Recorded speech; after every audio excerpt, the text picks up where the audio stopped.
Bismillahirrahmanirrahim.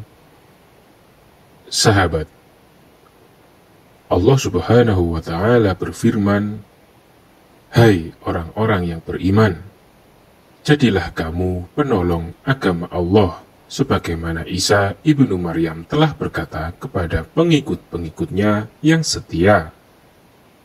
Siapakah yang akan menjadi penolong-penolongku untuk menegakkan agama Allah?"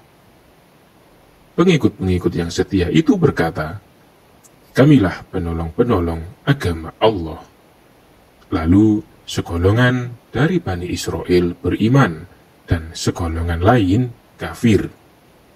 Maka kami berikan kekuatan kepada orang-orang yang beriman terhadap musuh-musuh mereka. Lalu mereka menjadi orang-orang yang menang. Quran Surat As-Saff ayat 14. Sahabat, ayat ini menjelaskan bahwa dimanapun dan kapanpun kamu hidup, jadilah kamu penolong-penolong agama Allah dengan memahami, mengamalkan, dan mengharumkan Islam dan kaum muslim, serta berjihad membela hak dan kehormatan Islam sebagaimana Isa putra Maryam telah berkata kepada pengikut-pengikutnya yang setia, yakni kaum Hawariyun, "Siapakah yang akan menjadi penolong-penolongku untuk menegakkan agama Allah dalam kehidupan ini?" Pengikut-pengikutnya yang setia itu berkata kepada Nabi Isa dengan meyakinkan, "Kamilah penolong-penolong agama Allah." Mereka menyampaikan ajaran Allah kepada masyarakat dan mengajak masyarakat beriman dan mengamalkannya. Lalu segolongan dari Bani Israel beriman kepada Allah dan mengikuti ajaran Nabi Isa dengan setia. Dan segolongan yang lain yang jumlahnya jauh lebih banyak memilih kafir, yaitu menjadi orang yang menutup diri, menolak dan mendustakan ajaran Nabi Isa, bahkan berusaha menghalangi penyebaran ajarannya dan membunuh para juru dakwahnya.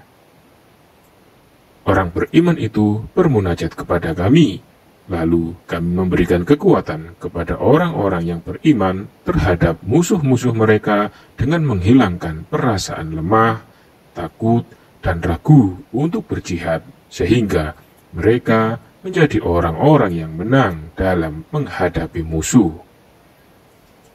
Sahabat, dalam surat Muhammad ayat 7, Allah Subhanahu wa Ta'ala juga berfirman, "Hai orang-orang mukmin, jika kamu menolong agama Allah, niscaya Dia akan menolongmu dan meneguhkan kedudukanmu."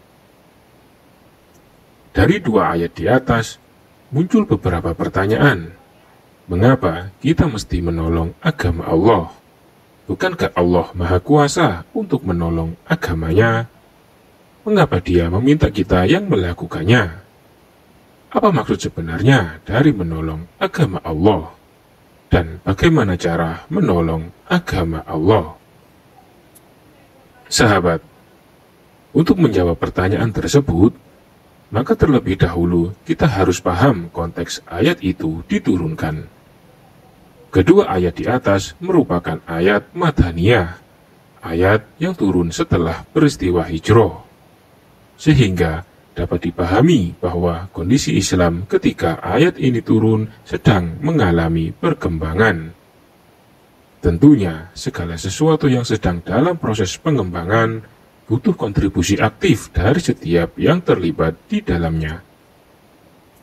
Tujuannya selain untuk mewujudkan visi bersama juga kemaslahatan diri sendiri tentunya.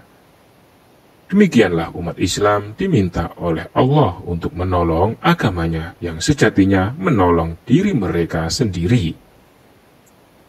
Dalam sebuah hadis yang diriwayatkan oleh Imam Tirmizi, Rasulullah Shallallahu Alaihi Wasallam berpesan kepada Ibnu Abbas radhiyallahu an, "Jagalah Allah, maka Allah akan menjagamu." Ulama ahli hadis menjelaskan bahwa yang dimaksud dengan menjaga Allah adalah melaksanakan segala perintahnya dan meninggalkan segala larangannya. Maka barang siapa yang telah menunaikan hal tersebut, yakni menjalankan perintahnya dan meninggalkan larangannya, maka Allah akan menjaganya baik dalam urusan duniawi, terlebih lagi urusan ukhrawi. Wallahu a'lam bishawab.